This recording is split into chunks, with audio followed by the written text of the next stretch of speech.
Here now, NewsNation's Leland Vittert, host of The Hill and Unbalanced. Leland, good morning to you. So FD 1023, this form, this document, let's remind people the allegations of what may be in it. So the allegation is essentially that there is an actual quid pro quo, that at some point a confidential source, human intelligence, if you will, came to the FBI and made an allegation that as the vice president, Joe Biden accepted a bribe from a foreign national to do something, and something was done. Now, the overwhelming feeling here is that this was investigated by the FBI and debunked.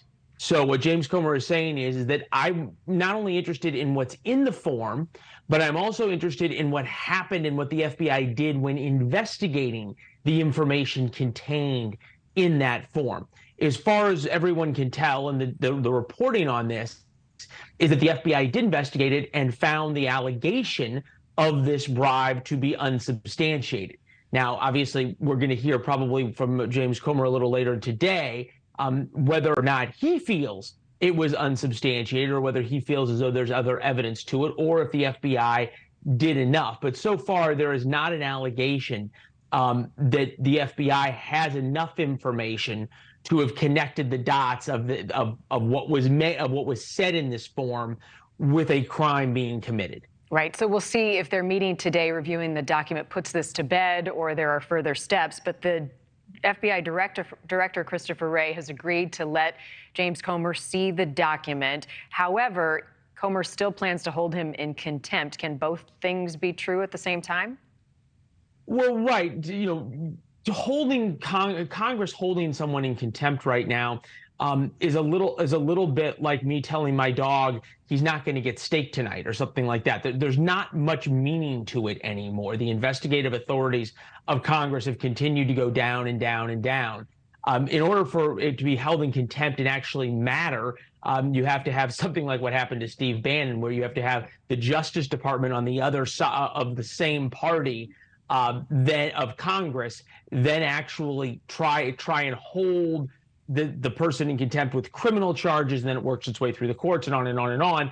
Probably the most analogous to this is what happened with Eric Holder during 2010 with Fast and Furious. It took 6 years for the courts to even begin to adjudicate that kind of holding in contempt. So it feels a lot like who can beat their chest harder. Christopher Wray saying, I'm trying to protect confidential sources and let the Bureau do its job. And if all of a sudden everybody knows or believes that if they say something to the FBI, then an opposing political party can get a hold of that document and then publicize it, well, that makes it harder for the FBI to do business. And James Comer would turn around and say, well, if the FBI did its job, then Congress wouldn't have to provide as much oversight.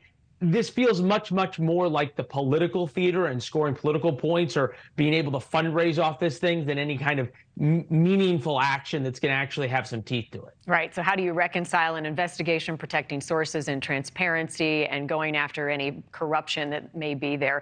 Is this going to backfire, or could it backfire on Republicans in a heated political season? Well, this would be the question, right? Is that how many times can Republicans promise this is the thing? We found it. We found it. We found the source that said Joe Biden has done X, Y, and Z, and then not deliver.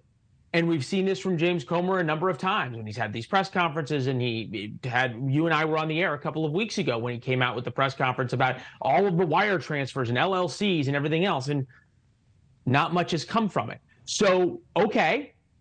How long are Republicans going to continue to do that?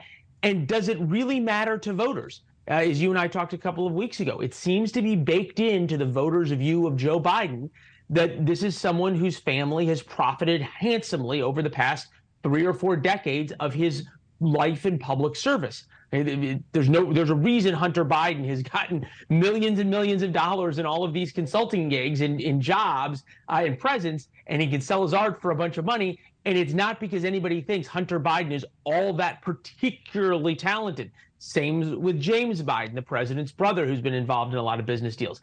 Again, though, that seems to be baked in to the voting public's view of the Bidens. The question is whether or not Republicans, sometime in the next 18 months before the election, can come up with something that changes that materially, changes that view. All right, well, we shall see in the hours to come. Leland, good morning to you. Thanks for being with us.